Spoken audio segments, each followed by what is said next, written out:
If you think working hard is the only way to get rich, you are falling into a dangerous trap that keeps the middle class broke. Welcome back to the show. Today, we are going to do something a little different. We are going to take a trip, geographically to the bustling, neon-lit streets of Seoul, South Korea, and chronologically, back to the mid-2000s.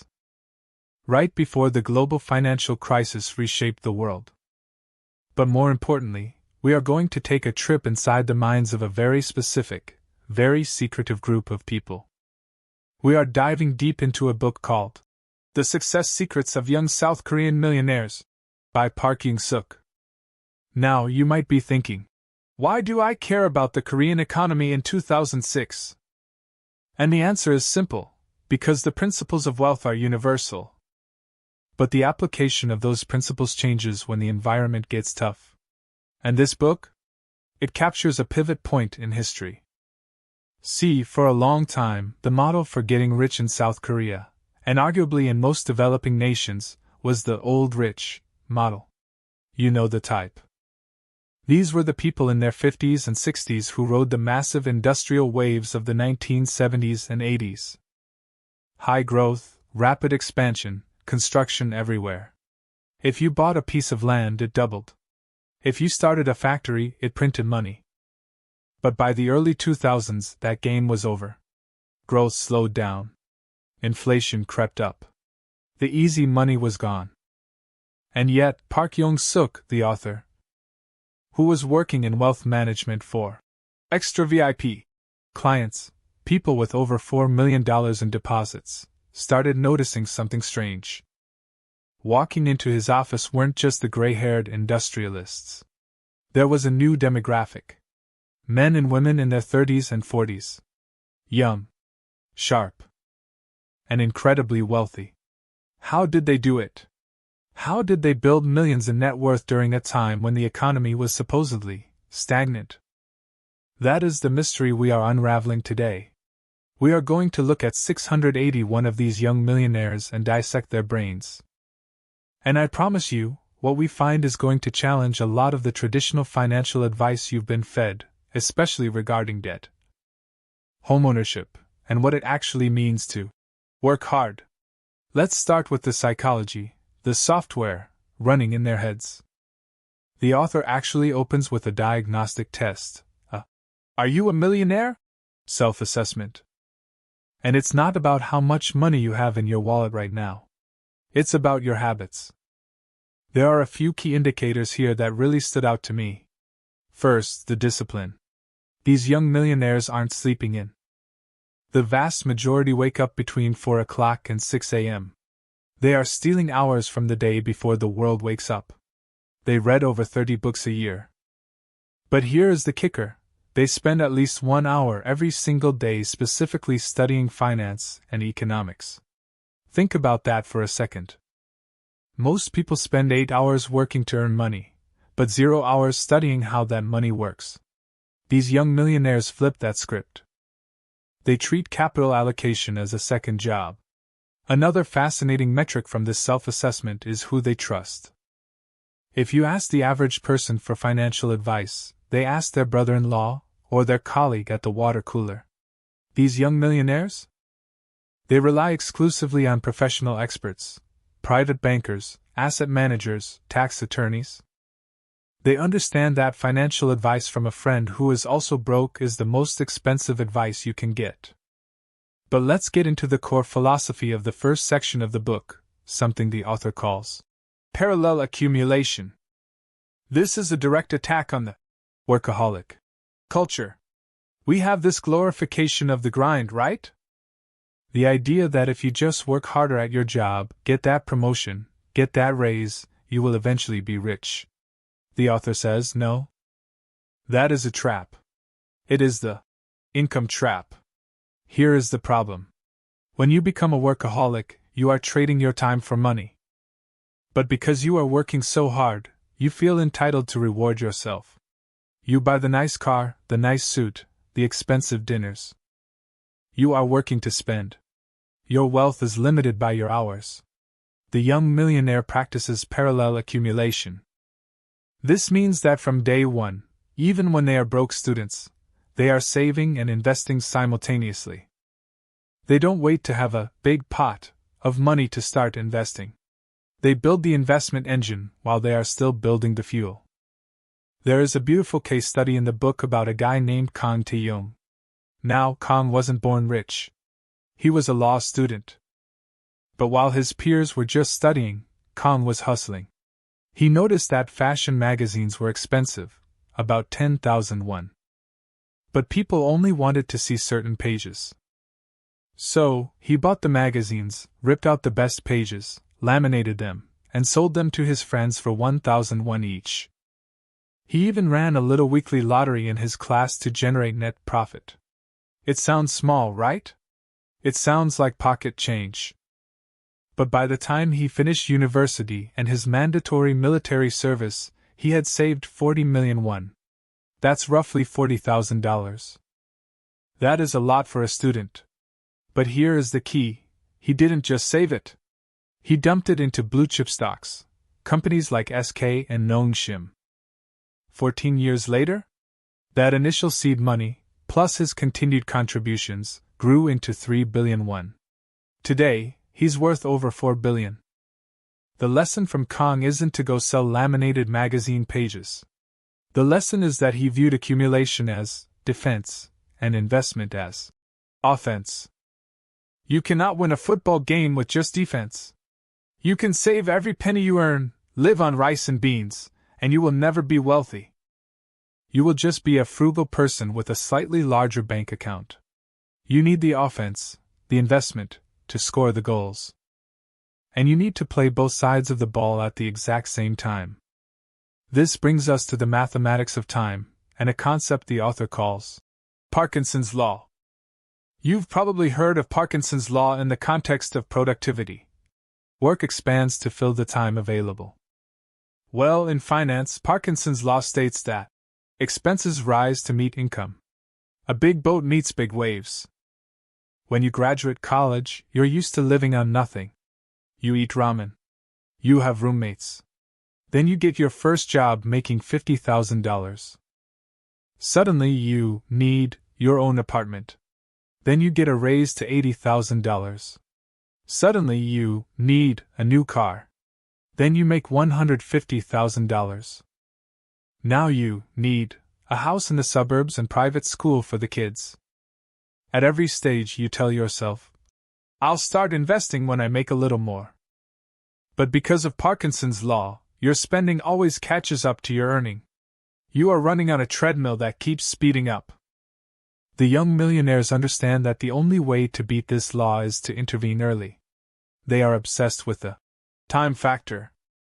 The book gives this terrifying mathematical example. Let's say you have person A and person B. Person A starts saving at age 20. Person B starts at age 21. Just a 1-year difference. If they both invest the same amount, let's say 900,001 a year, at a 12% return, by the time they are 60. That 1-year delay costs person B nearly 90 million won. 1 year of procrastination cost them a fortune. Or look at it another way. If you save from age 20 to 30, just 10 years, and then never save another penny again, you will end up with more money at retirement than someone who starts at age 30 and saves until they are 60. The person who saves for 30 years loses to the person who saved for 10, simply because the first person started a decade earlier. The author calls these people artists of time. They treat time as a raw material, more valuable than the cash itself.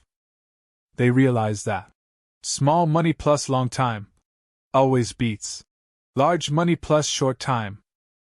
So, we have established the mindset: start early, fight lifestyle creep, and invest aggressively. But now, we need to get technical. We need to talk about the mechanics of how they actually structure their money. And this is where the book gets controversial. We need to talk about debt. In traditional personal finance, think Dave Ramsey or your grandmother, debt is evil. Debt is a burden. You should pay off your credit cards, pay off your car, and pay off your mortgage as fast as humanly possible. To the average person, being debt-free is the ultimate goal. To the young South Korean millionaire, being debt-free is inefficient. They view debt not as a moral failing, but as a tool, a lever. They use the concept of leverage effect. The formula is simple. If I can borrow money at 5% interest, and I can invest that money to earn 10% returns, that debt is making me rich. It is increasing my return on equity. There is a quote in the book from a guy named Jo Hyun-ho, an MBA holder. He says bluntly, "Debt is also an asset." Now, before you go out and max out your credit cards, listen to the nuance here. They aren't borrowing to buy consumer goods. They aren't borrowing to buy a depreciating luxury car.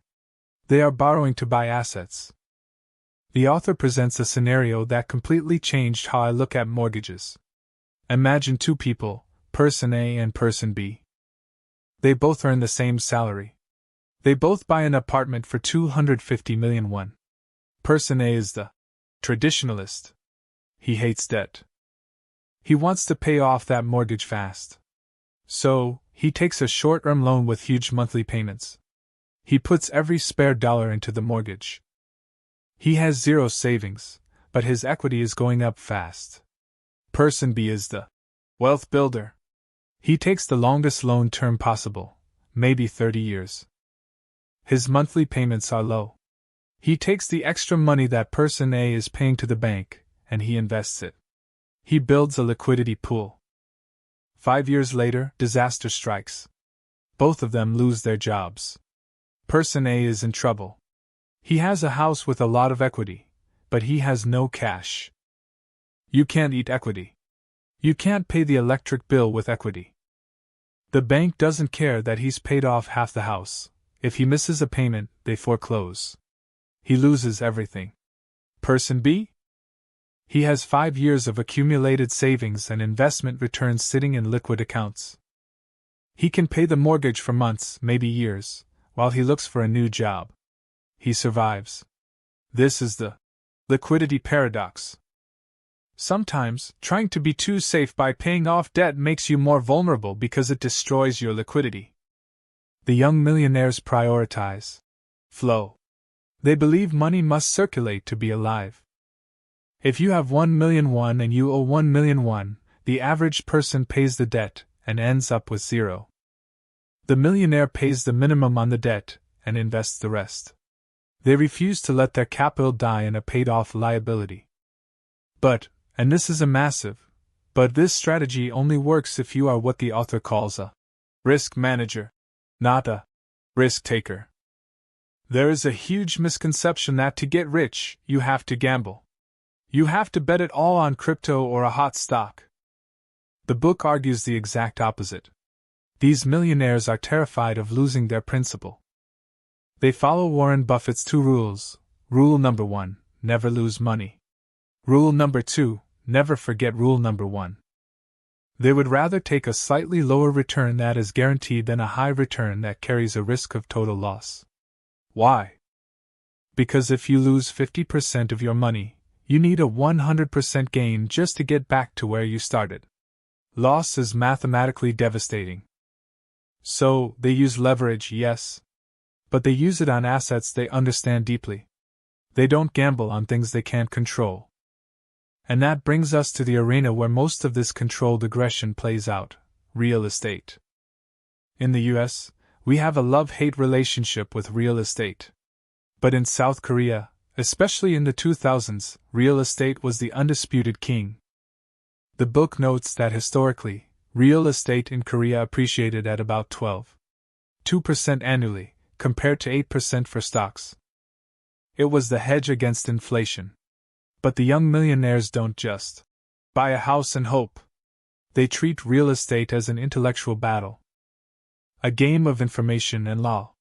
This leads us to one of the most gripping stories in the book, the story of the fake tenants. This involves 2 investors, Kang and Kim. They are looking at an apartment up for auction. The price is low, suspiciously low. Why?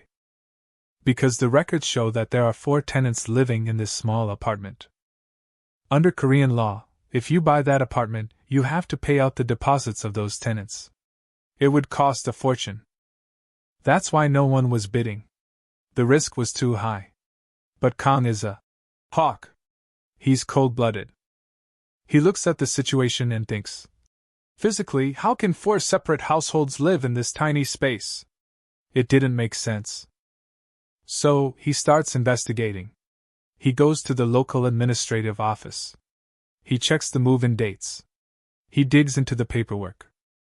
And he realizes it's a scam. The owner, facing bankruptcy, had registered fake tenants, probably relatives, to try and scare off bidders or claim some sort of compensation. Kang realized that legally, these tenants had no standing. He could prove they were fraudulent. So, while everyone else was scared away, his partner Kim bid on the apartment. He got it for 217 million won, just barely above the minimum price. He then went to the owner and said essentially, I know what you did. I can have you prosecuted for obstruction of justice, or you can vacate. The owner vacated. Kim cleaned up the title. The property value skyrocketed. He eventually made nearly 1 billion won in profit. That is the difference between a gambler and a professional. A gambler looks at that auction and guesses.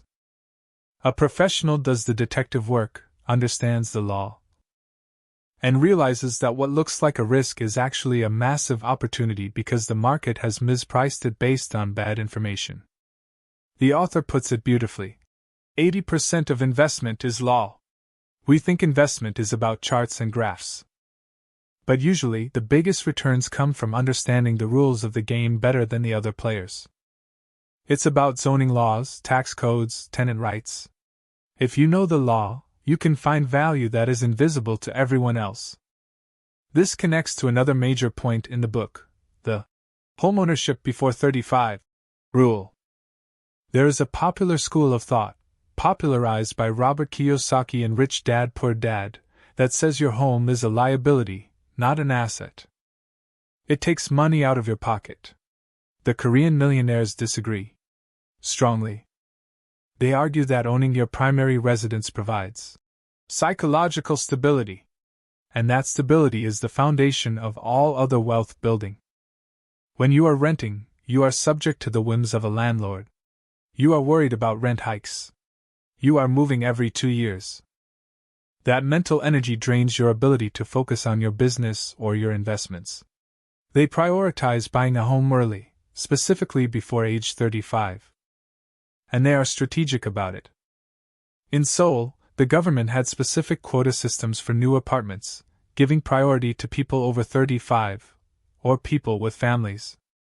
The investors would navigate these regulations, sometimes delaying a purchase or rushing a purchase, specifically to fit into a government incentive bracket. And here is a tactic that really shows the difference in mindset. Even when they have the cash to buy a house outright, they often take a loan. Why? To avoid tax audits. In South Korea, if a young person suddenly drops $500,000 cash on a house, the tax authority, the National Tax Service, gets suspicious. Where did you get this money? Did your parents give it to you? Did you pay the gift tax?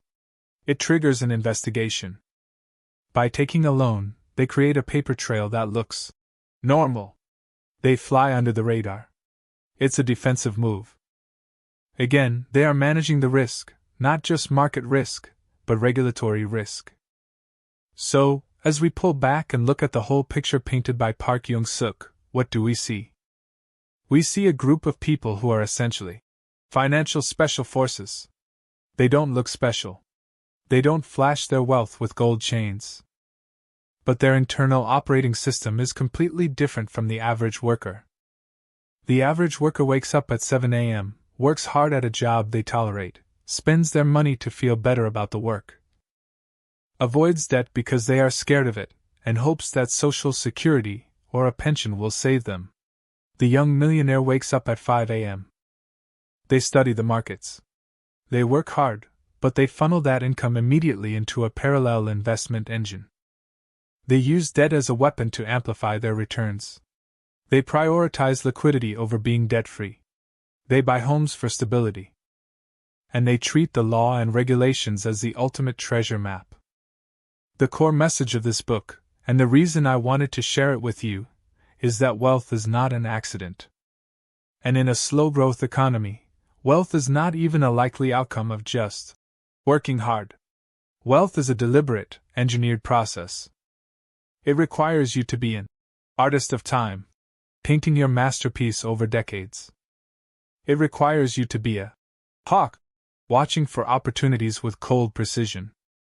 And it requires you to be a student, realizing that the moment you stop learning about how money works is the moment you start losing it. So, here is my challenge to you, listening to this right now. Don't just nod your head. Take the diagnostic test.